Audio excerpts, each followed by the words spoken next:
Você não tem a sensação que esta caneta, que é rígida, de repente se transformou numa borracha? Não, ela é rígida, é plástico rígido. Esta é uma ilusão de ótica. Mas isto que parece transformar-se em borracha pode acontecer na natureza. Aliás, aconteceu. Há um exemplo clássico que foi filmado, uma ponte. Foi feito num vale nos Estados Unidos, uma grande ponte Pencil. Ela foi feita para ser usada, ela é rígida, com material sólido. Mas eles não perceberam que ali corria muito vento. E o vento bateu um dia, dois, várias vezes, a ponte entrou em ressonância. E olha como se de repente ela fosse transformada em borracha. Há um cinegrafista que filmou. Acompanhe essas imagens, você vai ver que curioso.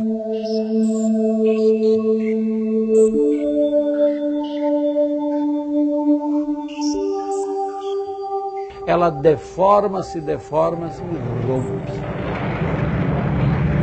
As transformações contínuas são interessantes. Imagine que eu desenhasse aqui um triângulo.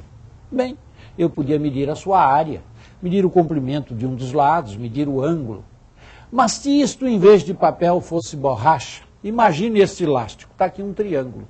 Eu posso deformá-lo continuamente. Varia o comprimento dos lados, mas há pontos interiores e há pontos exteriores. Esta é uma coisa que não varia, é um invariante de uma geometria que mede a elasticidade, que trabalha com transformações contínuas. Esta geometria se chama topologia. Opa! O que será que quer dizer topologia? Topologia é a geometria que estuda deformações contínuas. A natureza apresenta uma série de deformações contínuas. A matemática tinha que dar conta disso. O que é transformar-se continuamente sem romper e sem ligar? É o estudo de uma geometria elástica, é o estudo da topologia.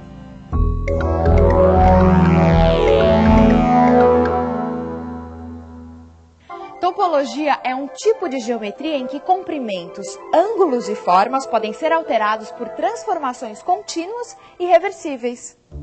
Um quadrado pode se transformar num círculo, um círculo num triângulo, um triângulo num paralelogramo e assim por diante, sem perder suas características topológicas.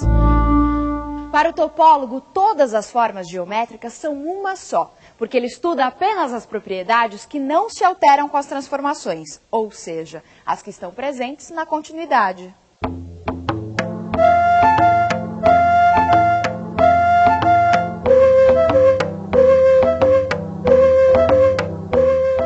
Continuidade é uma série de mudanças graduais, suaves e ininterruptas, como o movimento dos planetas ao redor do Sol.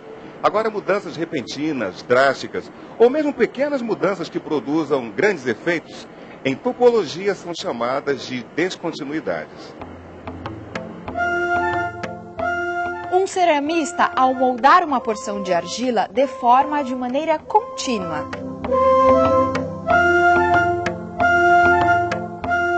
Mas se ele arranca um fragmento, a deformação se torna descontínua, não topológica. Pintores como Lúcio Fontana, por exemplo, não conseguiram resistir ao desafio de experimentar a descontinuidade, buscando novos efeitos a partir de cortes nas superfícies planas das telas. Sem conhecer a topologia, Fontana usou do seu conceito para provocar o mundo das artes.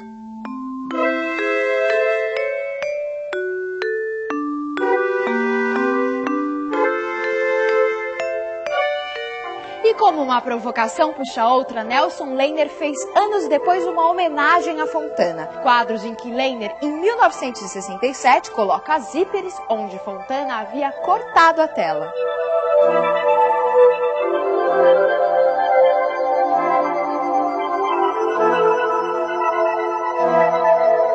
Um dos objetos mais curiosos e estudados pela topologia é a faixa de Möbius. Uma tira de papel, evidentemente, tem duas superfícies.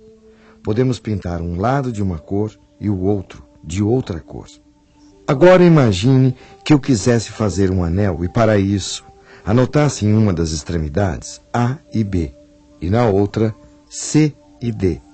Só que ao juntá-la, eu desse uma torção assim, ligando A com D e B com C. Se eu tentar pintar um dos lados de uma cor, vou pintar o anel todo da mesma cor. Esta é uma propriedade topológica desse anel, que foi desenvolvida por Möbius.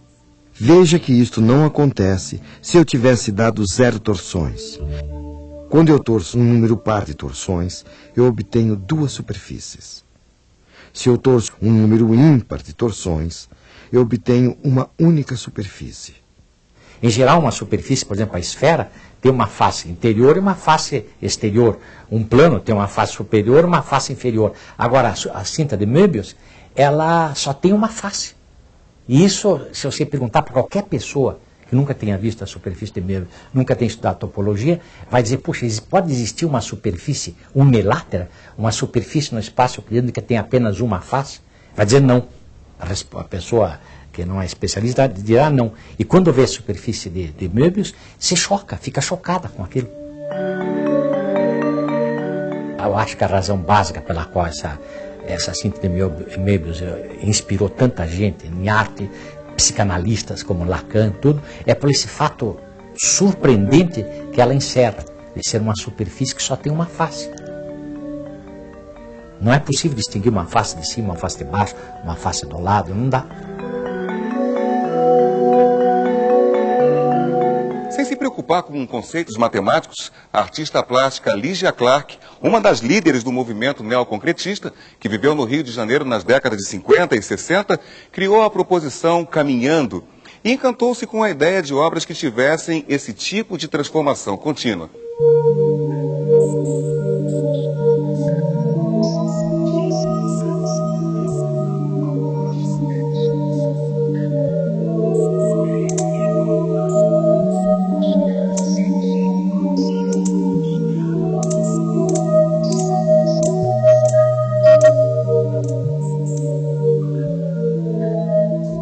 A partir daí, desenvolveu trabalhos como trepantes que, de uma certa forma, dialogam com o fenômeno topológico.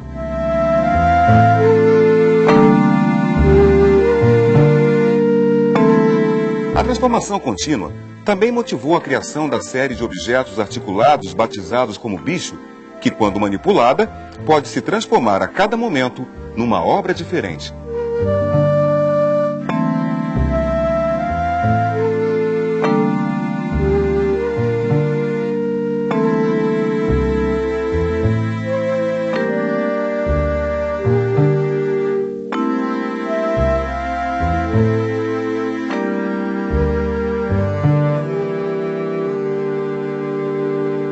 Esse trabalho, da maneira como vocês estão vendo aqui, esse trabalho, na verdade, ele tem essa extensão que ocupa toda a sala. Mas, inicialmente, ele foi pensado, são essas barras de ferro que foram pensadas com um desenho geométrico muito rigoroso, formando uma espécie de uma planta baixa de arquitetura num espaço mínimo. É como se fosse o que eu chamei de casa mínima, ou de parede rasa. Então você tinha como se fosse um contorno, uma planta baixa, onde essas barras se articulavam para formar esse desenho básico. Mas aí, como o trabalho, cada uma das unidades era formada da mesma forma construtiva, quando eu cheguei aqui no espaço da Maria Antônia, eu achei que era importante que quase que ele pudesse se alastrar, que ele funcionasse como um elástico ocupando todo o espaço.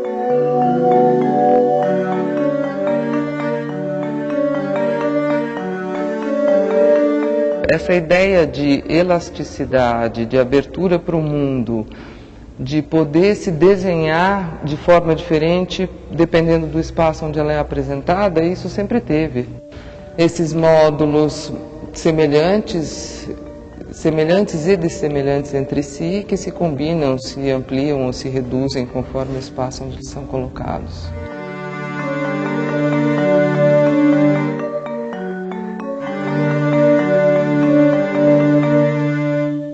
A continuidade é uma das propriedades mais fundamentais da matemática. Um conceito tão natural que só ficou claro há cerca de 100 anos. Um conceito tão poderoso que está transformando a matemática e a física. Com exceção dos elementos biológicos, como o DNA, por exemplo, talvez seja essa uma das coisas mais estudadas nesse fim de século. E tudo por causa desse pequeno espaço bem aqui no meio. Nosso confeiteiro tem várias maneiras de fazer rosquinha. Uma é furando a esfera transformada em disco. Bem, o Marcelo falou que tem uma outra maneira de fazer rosquinha, não é, Marcelo? Você pode mostrar pra gente? Vamos pôr a mão na massa. Vamos cortar aqui uma tira. Outra é esticando a massa e juntando esta extremidade com esta, formando a rosquinha. Mas perceba que é impossível transformar a rosquinha em esfera e esfera em rosquinha sem furar ou grudar. Então, a topologia é uma geometria que estuda o comportamento da não variação, da continuidade, da não ruptura. Topologicamente, podemos transformar a xícara, sem grudar e sem furar de novo, numa rosquinha. Então, rosquinha e xícara são topologicamente a mesma coisa. Assim como cubo, aquele mesmo que você joga o dadinho, e esfera, são topologicamente a mesma coisa. Isto é, por deformações contínuas, eu passo de um para outro.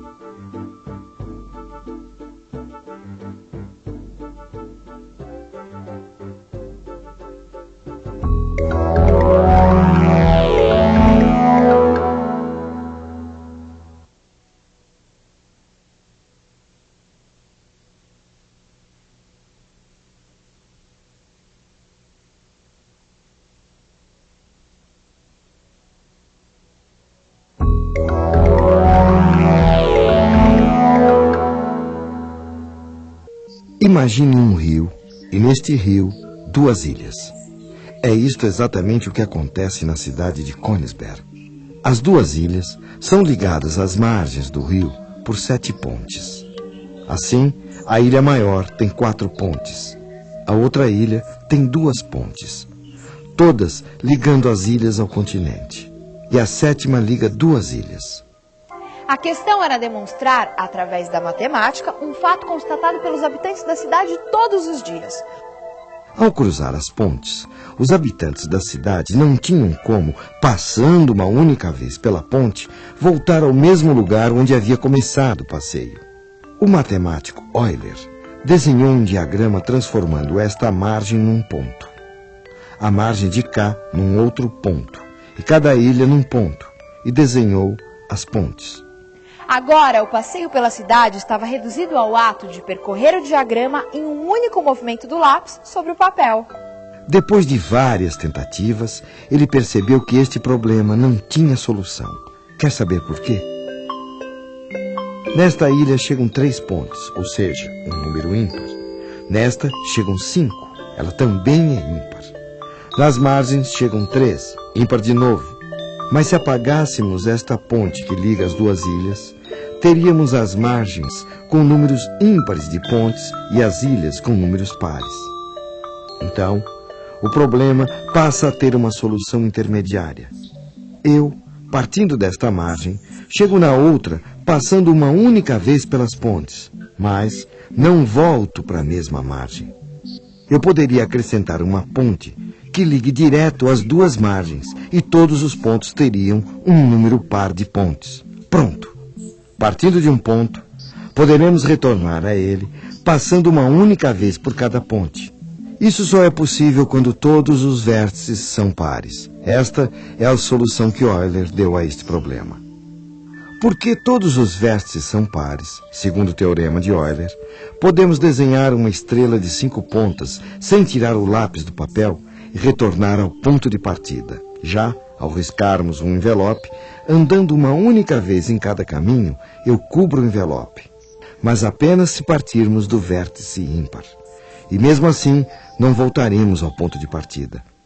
Aplicando a mesma regra, podemos dizer num relance, sem perder tempo com tentativas, se podemos fazer o mesmo com as figuras mais complicadas, como essas que você está vendo. Problemas topológicos vêm perseguindo matemáticos e leigos desde a antiguidade. Conta-se que um califa persa utilizou um desses problemas para desencorajar os pretendentes de sua filha. A bela princesa só se casaria com um homem que conseguisse unir esses 6 pontos, correspondentes 2 a 2, com 3 linhas que não se cruzem. Eu acho que essa princesa jamais se casou, porque esse problema parece fácil, mas não tem solução. Pode tentar. Se o califa achasse que as filhas fossem casadoras, ele poderia manter 1, 2, 3 e 1, 2, 3. E embora, não podendo passar neste interior, os pretendentes poderiam fazer assim. Mas veja o que fez o califa. Inverteu a ordem. Isto é, o califa, topologicamente, impediu o casamento das filhas.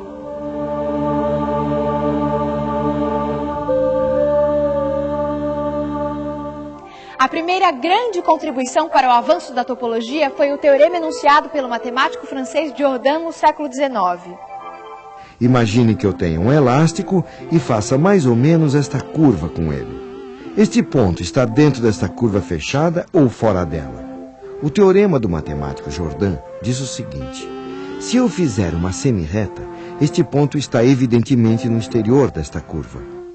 No círculo, é fácil perceber se um ponto está dentro ou fora dele. Quantas vezes eu cortei a própria curva para chegar fora dela? 1, 2, 3, 4, 5, 6, 7, 8. Número par. Se cheguei no exterior, parti então do exterior. Portanto, segundo o teorema de Jordan, quando eu tenho uma paridade, eu me mantenho onde estou. É fácil ver isso usando uma imagem do bichinho da maçã.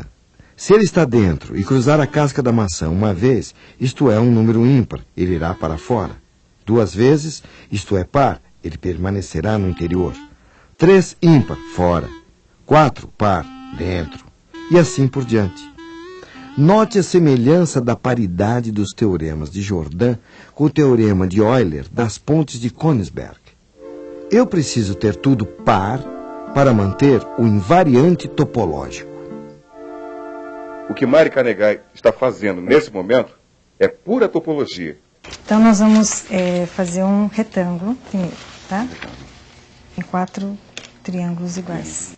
Surpresas se sucedem quando decidimos investigar as características topológicas dos objetos. Agora, quem poderia imaginar, por exemplo, que esse belo pássaro não passa de uma folha de papel continuamente dobrada? O origami é a arte de fazer uma infinidade de figuras diferentes a partir de folhas de papel. Tudo depende da maneira como ela for dobrada.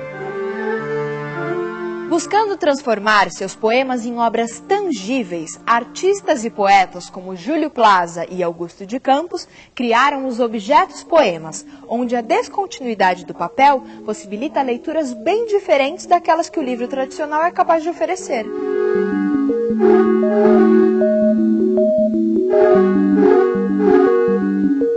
Havia uma proposta de que a forma plástica rompesse, avançasse no espaço.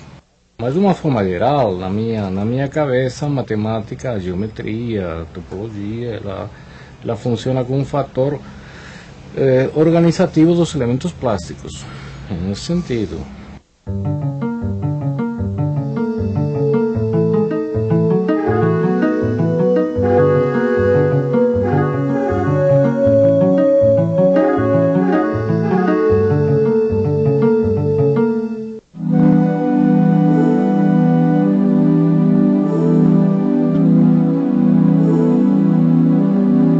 Quando corto e dobro uma chapa de ferro, ou somente corto, pretendo abrir um espaço ao amanhecer da matéria bruta, luz que vela e revela a comunhão do opaco com o espaço dos astros, espaço que descobre o renascer redimindo a matéria pesada, na intenção de voar. As esculturas de Amílcar de Castro, realizadas com corte e dobra de chapas de ferro planas, são, como ele mesmo costuma dizer, o nascer da terceira dimensão. É claro que é possível falarmos em topologia neste caso. Afinal, Os cortes são descontinuidades provocadas nas chapas e as dobras são transformações elásticas, topológicas. Mas intrigante, de fato, é o fascínio que as transformações exercem sobre os artistas. Contínuas ou não, elas estão presentes em inúmeras obras de arte contemporâneas. São manifestações que buscam, em geral, afastar-se da rigidez ao criar obras que possam se transformar no tempo e no espaço, topologicamente ou não. Foi um belo programa, claro. Você viu o ceramista?